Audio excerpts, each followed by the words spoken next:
You're listening to the DolphinsTalk.com podcast network.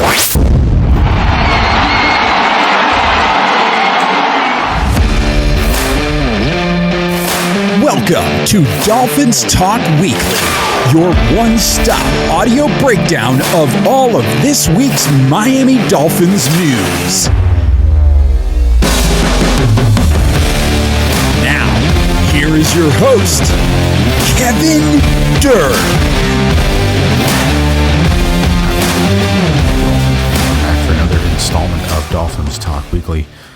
After the Dolphins' 20-13 win over the Las Vegas Raiders yesterday on Sunday, as I record this on Monday evening, the Dolphins go to 7-3 and maintain a game-and-a-half lead over the Bills in first place in the AFC East. Certainly, as the Monday night game continues to roll on, we're all Eagles fans tonight rooting for Kansas City to get knocked off, although that doesn't look likely at the moment. But we are here for another installment of Dolphins Talk Weekly. I'm your host, Kevin Dern. You can follow me on Twitter at KevinMD4. You can follow the show wherever you get your podcasts, Spotify, iTunes, wherever else you listen. Please tune in, leave a rating and a review, or if you have anything you want me to talk about on the show, please feel free to message me there or on Twitter. And before we get into the show tonight, I wanted to, again, encourage you all to sign up for the Dolphins Cancer Challenge. My good friend Lisa, you can follow her on Twitter at Fanatic1972, has been doing this for years now and is a huge proponent of the DCC and is raising money. You can register to ride or run as a virtual participant this year. If you register, select Join a Team and search for Team Hurricanes and Fanatics. Fanatics is spelled Fanattics. So Team Hurricanes, Fanatics, Fighting Cancer. That is the team you want to look for. There is no registration fee or minimum fundraising requirement. You are committing to trying to raise money for the extraordinary event and help against the fight against cancer. This year, as a participant or virtual participant, they have several different races you can participate in. There is a 5K run, or they have bike rides representing several Dolphins Hall of Famers. There's a 13-mile ride for Dan Marino, a 39-mile ride for Larry Zonka, 54 for Zach Thomas, and of course 99 for Jason Taylor. Again, please visit ridedcc.com and search for the team. Team name is Team Hurricanes / Fanatics Fighting Cancer, and that's Fanatics, Fanattics, Fighting Cancer, and you can go to the website RideDCC, it's all one word, ridedcc.com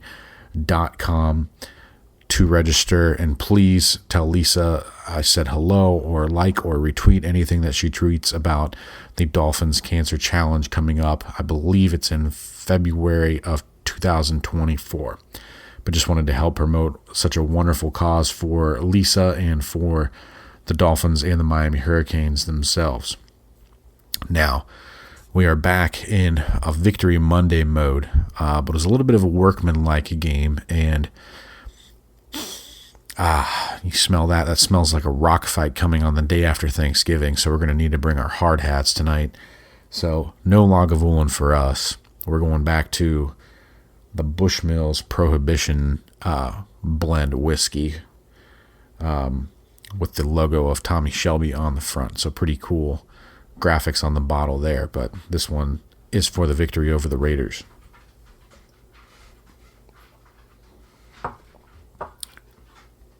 Goes down pretty smooth and tastes pretty good for an Irish whiskey. I'm not a huge fan of the Irish whiskeys, but we've had the review on the show before.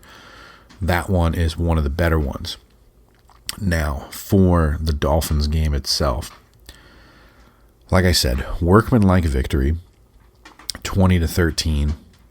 You look at how some of those turnovers, the stop of the Raiders got on the fourth down play, the screen to Hill, the missed field goal. This game could have been anywhere from like 23-7 on up to like 37-7, depending on how some things went. The Dolphins outplayed the Raiders, but the 3 turnovers and the missed field goal And then the turnover on downs really leaves you missing points and wondering what could have been. Now, that being said, the Dolphins defense has played very, very well, I would argue, since really the Philly game, showing that they can at least play against some of these bigger teams. Just a quick stat, food for thought. The Dolphins right now are giving up 23.8 points per game. 238 points across 10 games. Easy math there. 40 of those points the defense has not been on the field for or attributable to allowing. Now, we've talked about this before on the show, but looking at it, the offense and special teams has given up the following. The kickoff return for a touchdown against Denver. Tua threw a pick six to the Giants. So that's 14 right there. Tua's other interception against New York was in field goal range, 17. Mike White threw a pick six against the Panthers. That's 24. Tua and Mostert had the fumbled exchange against the Patriots in field goal range. That's 27. Tyreek Hill had the fumble return for a touchdown against Kansas City. That's 34. And then Tua's fumble and Julian Hill's fumble against the Raiders, both in field goal range, gave the Raiders 6 more points. 34 and 6 is 40. You take out those 40 points, the Dolphins defense has given up 198 points across 10 games. That's 19.8 per game, which would be tied for 8th in the league.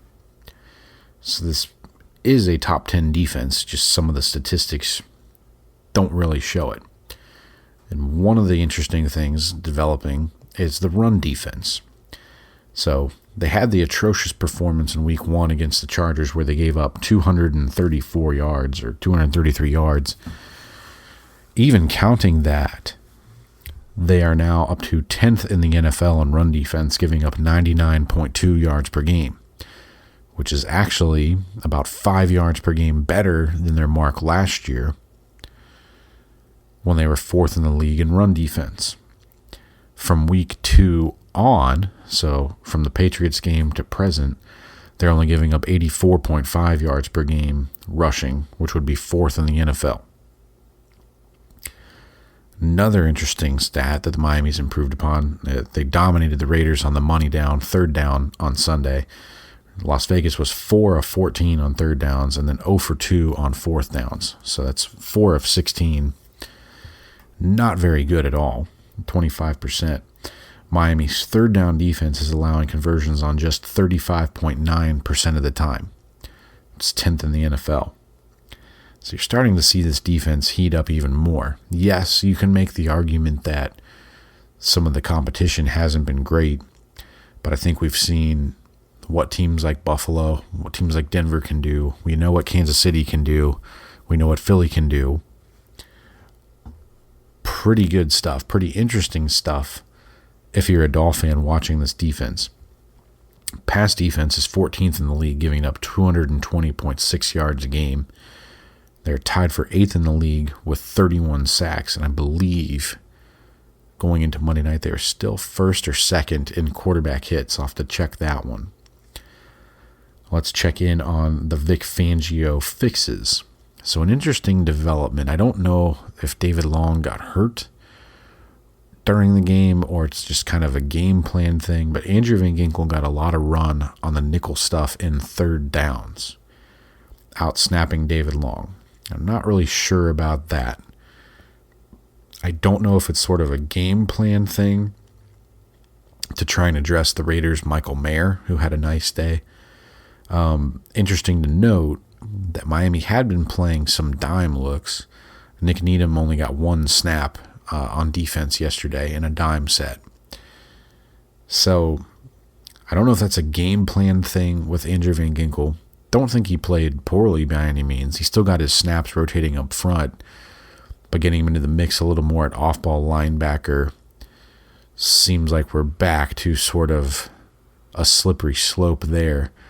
Maybe that comes into play against other teams down the road. I thought the Dolphins did a phenomenal job against the run. You held Josh Jacobs under 40 yards, I think on 14 carries, at 14 for 39.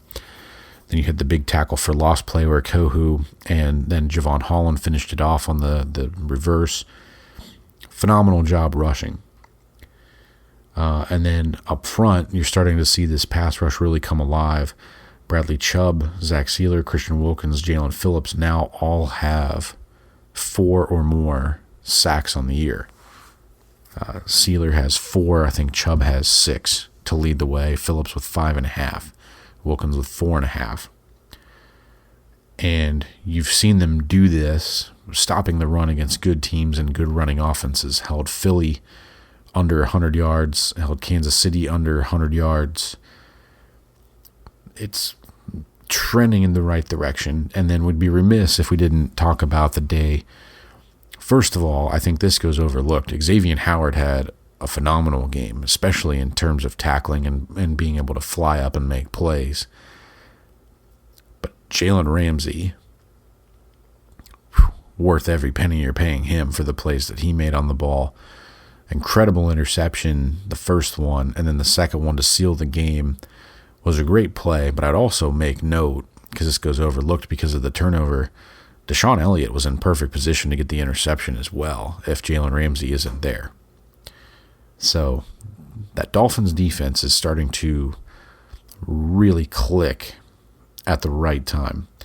Kader Kohu was impressive again, especially playing downhill. I think there's still some times where he gets kind of caught in no man's land on some of the zone stuff. He and Van Ginkel both had some operational issues against some out route, their outbreaking stuff.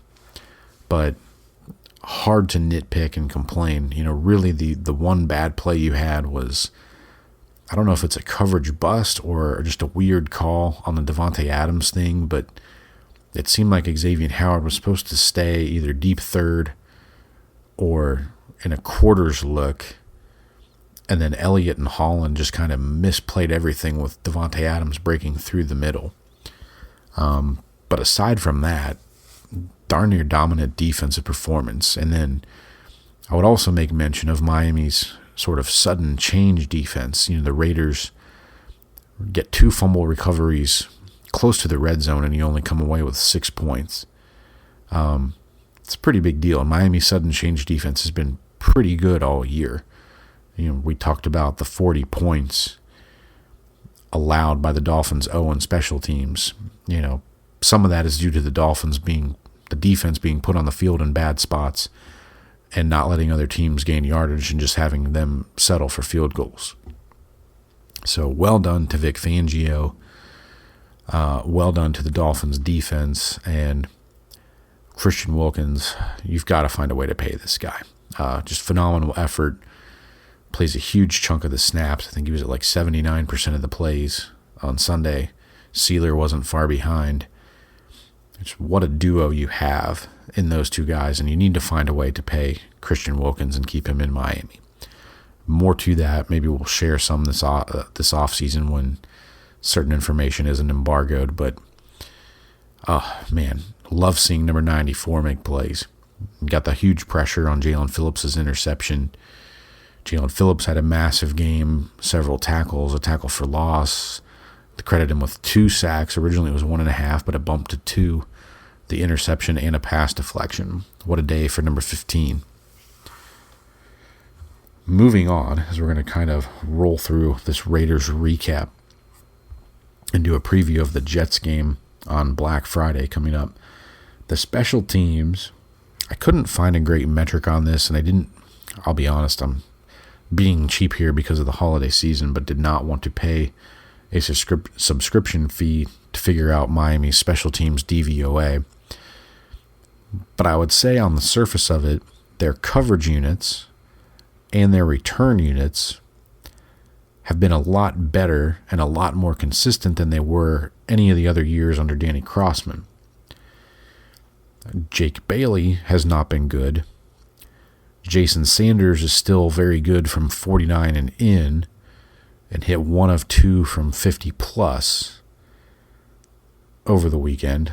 I don't know what to make of that, but you're going into a stadium with swirling winds this Friday, and like I said, I smell a rock fight brewing on our hands, so we'll talk about that in a little bit.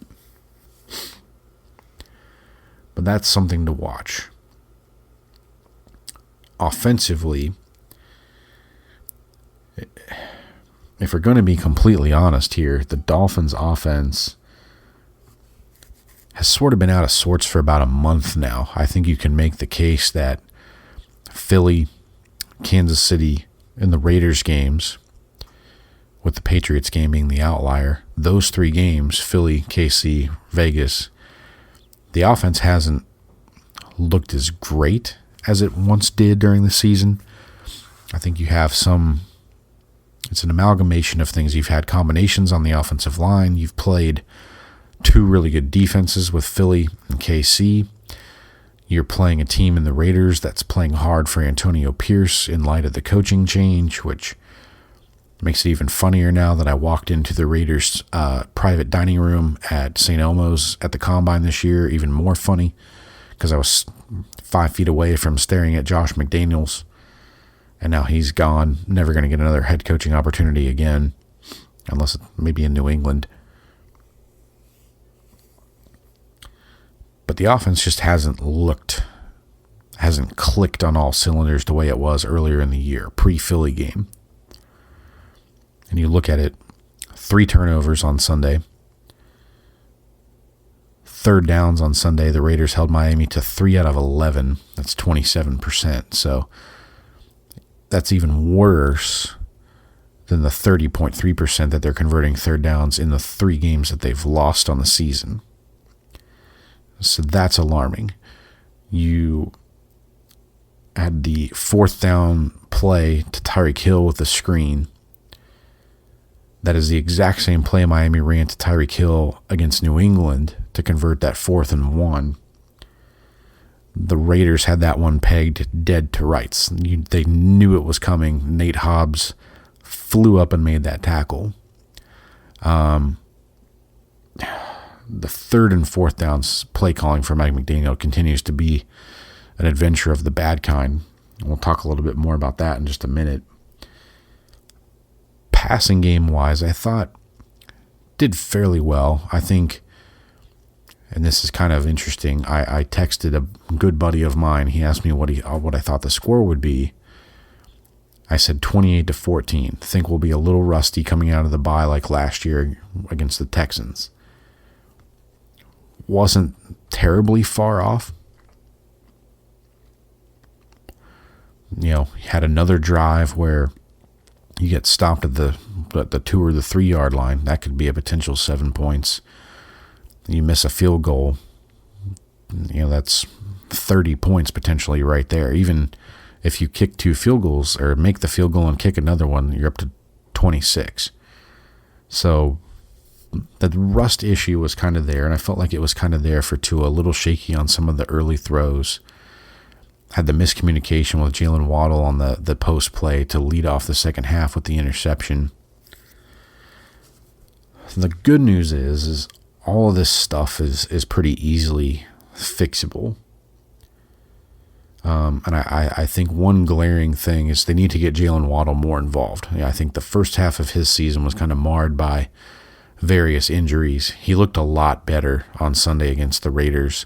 And then when Hill went out of the game, he kind of showed he can take over when you give him the opportunities. I think, especially with respect to the screen game, teams have sort of pegged what Miami's doing with Tyreek Hill. We saw Waddle get a screen and broke some nice yards after catch off and got a first down. I think Waddle getting more involved might be a way to unlock some of the offense. And then we'll pull up this incredible thread from Simon Clancy from 3 yards per carry here and look at Miami's 3rd and 4th down and short play calling. So this is a series of 3 tweets from Simon Clancy of 3 yards per carry. And I'm just going to read them off verbatim, and all full credit to Simon for these tweets, because I think that they voice the concern of a lot of Dolphins, myself included, and he's done the research to back it up. So I'm just going to read through these. Now, I've talked about the 3rd down failures before, and this kind of jives with what I've talked about. So his tweets are, number one, I've taken issue with Miami's short yardage play calls under Mike McDaniel. So I looked at the numbers in a bit of a thread. They're second worst in the NFL. I believe this is charting Mike McDaniel last year and this year. They've had 55 instances of third or fourth and ones and converted just 24 of them. It's 43.6%. Those 55 play calls have comprised of 22 passes, 29 runs, and 4 pre-snap penalties. Of the 22 passes, they've only converted 8 of them. So 8 out of 22. That's 36%. And we saw that in the game. Tua had River Craycraft wide open on a corner route. Didn't see him, had to throw it away. On the 29 runs, they've converted 16 of them. So 16 of 29, that's 55%. And again, this dates back to last year because you're going to hear some names of Dolphins players no longer on the roster. So, of those 29 runs, Mostert has converted 5 of the 8. Mostert is 5 of 8. Ingold is 4 of 6. Jeff Wilson is 3 of 4. Tua is 1 of 3. Chase Edmonds is 1 of 2. Savant Ahmed is 1 of 2. Myles Gaskin was 1 of 2. And Durham Smythe on a sneak was 0 for 1. Simon tweets the final one, the moral of the story, ? Run the ball more on 3rd and 4th and 1. I love Mike McDaniel and his creative genius of a mind, but it's okay to run power in short yardage situations with a 215-pound Raheem Mostert and a lead fullback in Alec Ingold. That's how you set the tone. I think Simon speaks for the majority of Dolphins fans when saying that Mike McDaniel kind of strays from the run, and I think, he's using some sort of analytic study that has steered him on a wayward course on these 3rd and 4th down plays. Now, to McDaniel's credit, sometimes the looks are there. Tua just didn't see River Craycraft wide open for what would have been a touchdown. You had the goofy play against Carolina where they had the lateral. If it worked, it was wide open. It was there. And we had seen that play run before in the NFL back in 2004. The Bills ran it for a touchdown. Drew Bledsoe to Willis McGahee against the Seattle Seahawks. So it's not like these are unproven concepts. There's just been a lack of execution. And obviously with 4 pre-snap penalties baked in there, a little bit of a lack of discipline, which I can't say is all that unsurprising, just given kind of the nature of this team and Mike McDaniel and what they've showed us over the course of a year and a half or a season and a half of play on the field. So hopefully you're getting some pieces back. It sounds like there's a good chance Rob Hunt will be back on Friday. Braxton Berrios will be back on Friday. If you don't have Javon Achane, I think this is actually a nice opportunity game for Jeff Wilson to play. Get a little bit more of a physical running style up the middle. And we'll talk about why that is important here in a minute when we preview the Jets. But I think you're going to have to come to a point, especially if you don't end up with home field advantage in the playoffs, where you're going to have to play a game in bad weather in January. Look at the sites that are out there. Other than Jacksonville, Kansas City, Baltimore, Cleveland, potentially Buffalo. A lot of bad weather sites you might have to end up playing at if you don't get home field advantage or at least get the 2 seed where you're guaranteed a home game if you win in round 1. Just something to keep in mind. I think the defense is playing at a level now where it's basically portable. Doesn't matter who, doesn't matter where, doesn't matter when you're playing. This defense is going to show up and, they're getting healthy at the right time. Offensively, we're kind of going through a little bit of a meat grinder as far as injuries on the O-line. Tyreek Hill got nicked. We've seen Waddle get nicked. Devon Achane, played all of 2 plays and had to leave the game and didn't return. Yeah, you got to fight through these, and hopefully you can get through them by December and January and kick back into another gear. Because whether you want to hear it or not, I think the Dolphins, the next 3 games, at the Jets, at the Commanders, Monday Night Football against the Titans, really the next 4 because you play the Jets at home after the Titans, you can kind of survive those 4 games playing offense the way you have. But you're going to have to kick it up a notch for those final 3 and into the playoffs. Now, we'll do a preview of the New York Jets game on Black Friday. We'll start off with an administrative note.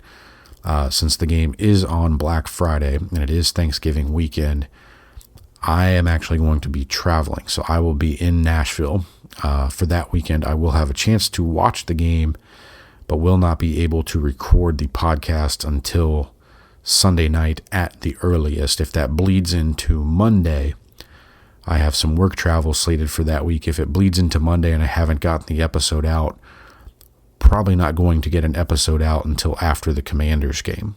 So just getting out in front of that one. Just family stuff and work travel is going to be the harbinger of no podcast, if there is not one, after the Jets game. Now, I said this before at the beginning of the show, and we're going to go ahead and we're going to take one more sip of the Bushmills Prohibition blend,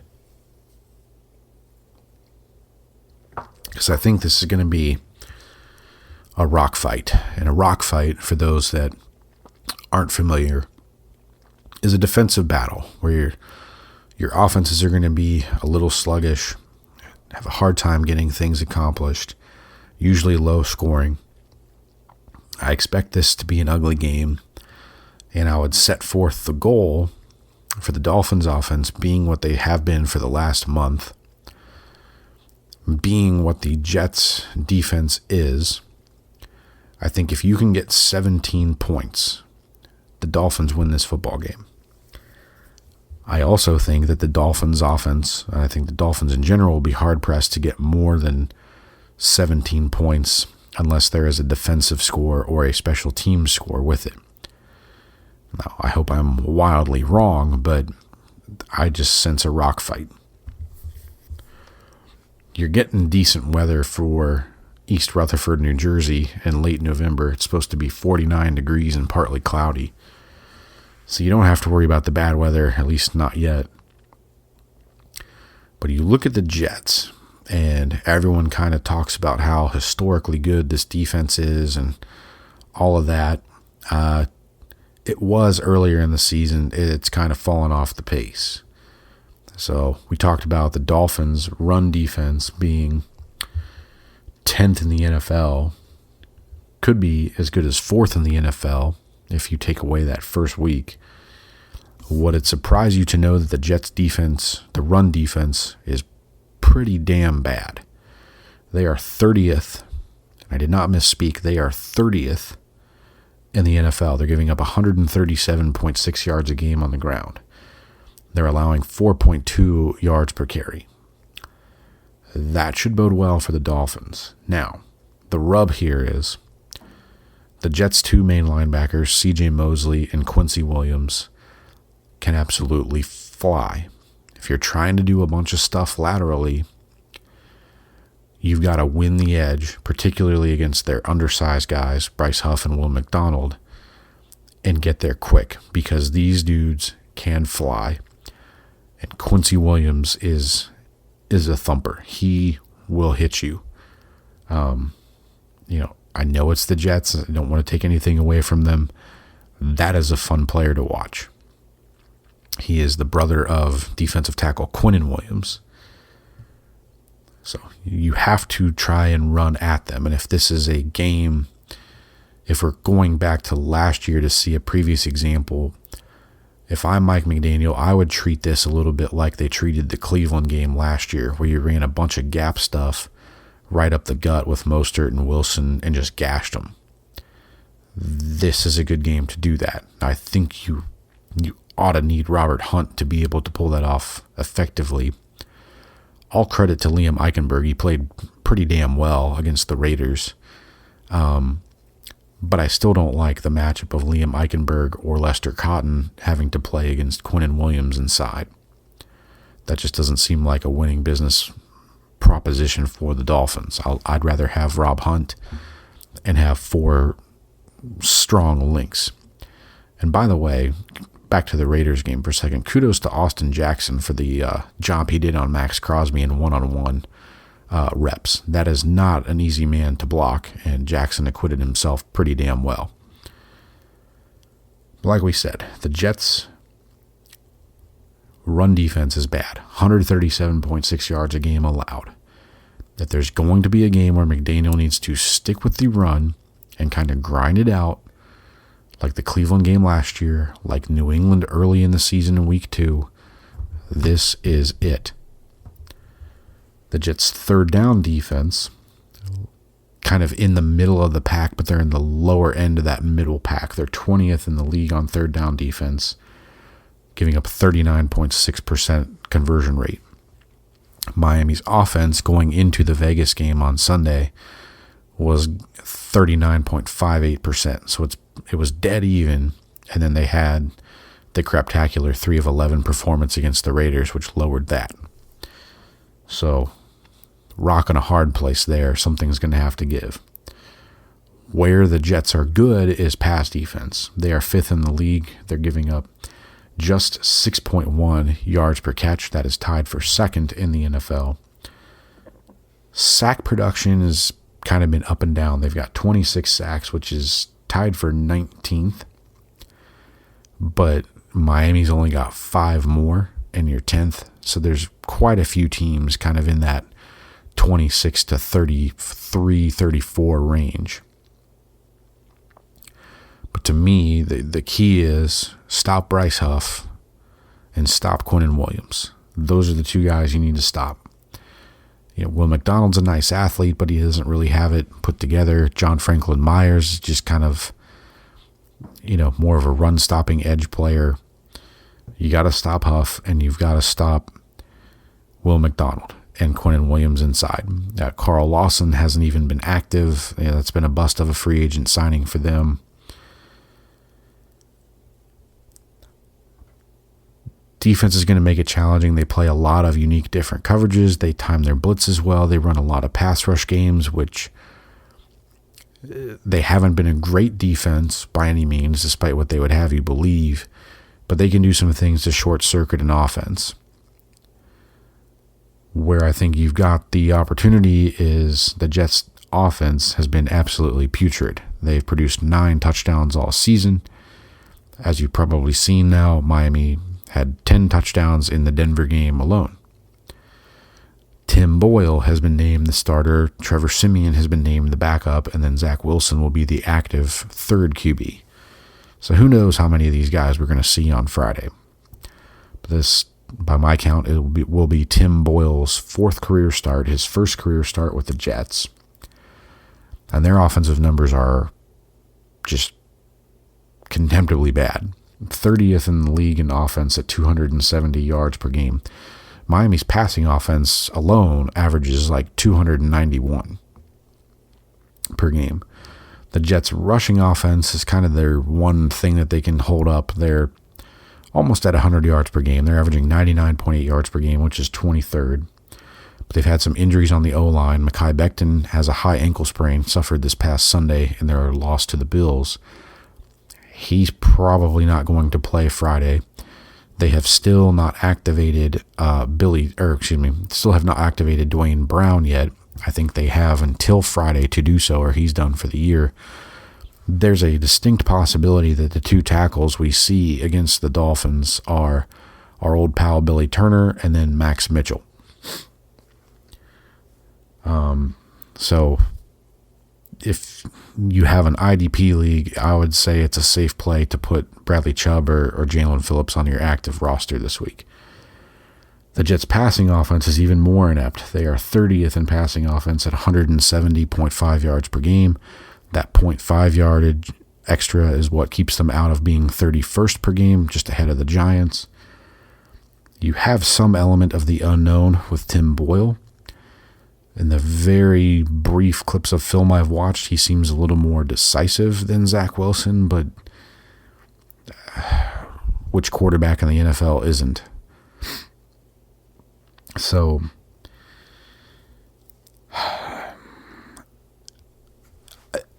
it makes me feel nervous knowing that you can probably hold this team to 10 points or less. But the way that they can swarm and play defense and how Miami's played on offense the last month makes me feel just nervous about this one. The one other stat that the Jets are really, really bad at, historically bad, so far this year they have converted third downs on just 22.9% of the time. If it holds that way through the end of the season, that will be the worst mark in NFL history. Let me say that again. That'll be the worst mark in NFL history for third down conversions through an entire season. So, to me, the keys to this game, you've got to shorten this game. Don't make mistakes. Get yourself to 17 points. And I think you've got this one.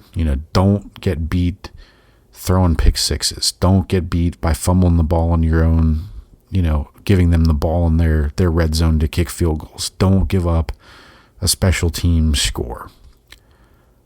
All of which the Dolphins have been prone to do this year quite a bit, 40 points worth. So this one to me is a really nervy one just because you have a desperate team that at times has played phenomenal on defense. Other times they look just like they've given up, and frankly, who wouldn't with that offense being your counterpart?